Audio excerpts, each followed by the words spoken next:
Black woman fooled racist cop in his own game. What happens will leave you shocked. Have you ever been treated like you're worth nothing? Like people look down on you? This is the story of Aaliyah Jackson.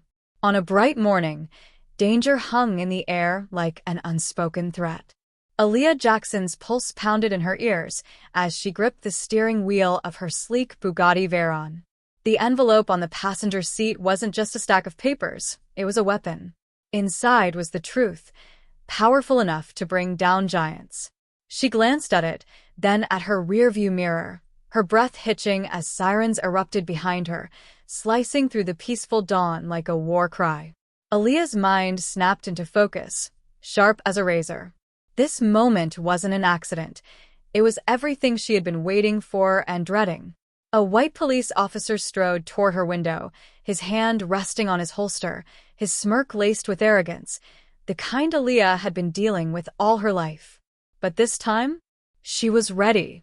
"It doesn't look like this car belongs to someone like you," the officer sneered, his words dripping with prejudice. Aaliyah met his gaze, her eyes steady and unblinking. He thought he held the power in this exchange. He was wrong.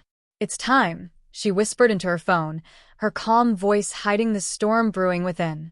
With those two words, her plan roared to life, a meticulously crafted strategy designed to dismantle corruption, piece by piece.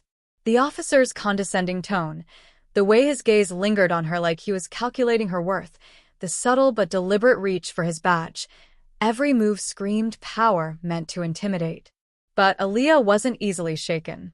She rolled down the window, her heartbeat steady, and met his arrogance head-on. "Officer, can I help you?" she asked, her voice calm but firm. "You can start by explaining why someone like you is driving a car like this," he said, his smirk widening to reveal the prejudice hiding beneath. Aaliyah felt the anger rise in her chest, but she quickly suppressed it. She had faced men like this before. This time, she wasn't just reacting, she was prepared. Slowly and deliberately, she handed over her registration and ID, daring him to find fault in her actions. The officer, whose badge read Ethan Graves, scanned the documents with exaggerated skepticism. "Fake papers aren't uncommon these days," he said casually, tossing them back to her. "How exactly did you afford this car?" Her fingers tightened around the papers, but her expression didn't waver. "I worked hard, saved harder, and bought it legally," she replied evenly.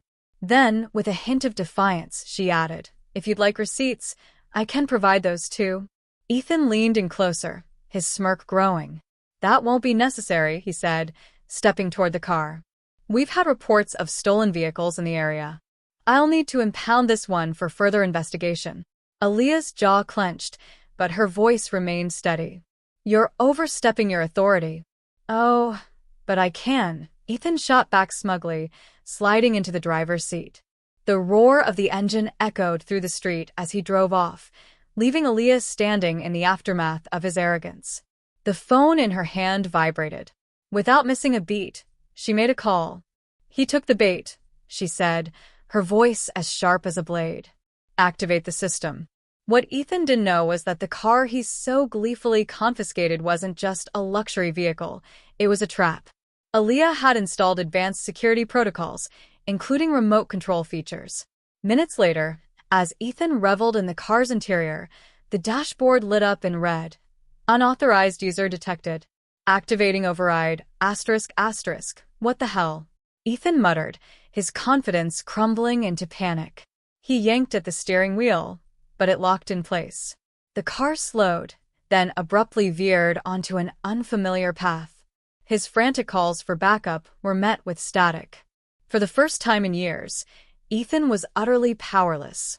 When the car finally came to a halt in front of a desolate warehouse, Aaliyah was already waiting. Her sharp heels clicked against the concrete as she approached, her gaze cold and unyielding. "Officer Graves," she began, her voice calm yet commanding. "Welcome to accountability."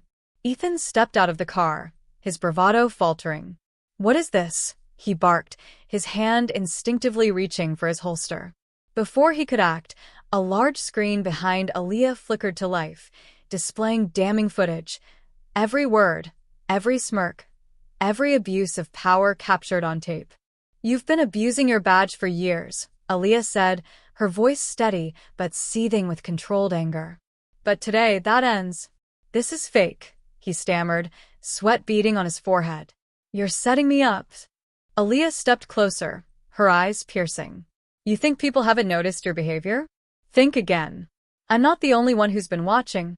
The screen shifted to hidden camera clips of Ethan's past misdeeds, racial profiling, unprovoked violence, and bribes taken under the guise of authority. The silence in the warehouse was deafening, broken only by Ethan's shallow breathing. "You could have been better," Aaliyah said, disappointment lacing her voice. "But you chose this. And now you'll face the consequences." As she left the warehouse, her mind was already on the next target. Ethan was just a symptom of the disease. But this moment wasn't just a victory. It was a spark, a signal that the tides were beginning to turn. The dawn crept over the city, painting the skyline in soft hues of gold and crimson. On the balcony of her safe house, Aaliyah gazed out at the quiet streets, the weight of her actions settling in her chest. Her phone buzzed. Malcolm's voice broke the silence. "The evidence has sparked an investigation into Kane's entire network," he said, optimism threading through his words. "But Aaliyah, there's chatter. They're already planning a counterattack." Aaliyah exhaled deeply, a faint smile curving her lips. "Let them," she said, her voice steady. "They underestimated us once. They won't do it again." She turned to her sister, Nia, who sat clutching a steaming mug of tea. Placing a hand on Nia's shoulder, Aaliyah softened. "We're not just fighting for justice anymore," she said quietly. "We're fighting for a future where people like us can live without fear." The camera lingered on Aaliyah's determined face as she looked back at the city, the light of a new day glinting in her eyes. Her words echoed softly. "This isn't the end. It's only the first step. So, next time you think prejudice is the right choice, think again. It never is." Were you ever a victim of prejudice? Let us know your story in the comments below. And don't forget to like and subscribe for more stories to come.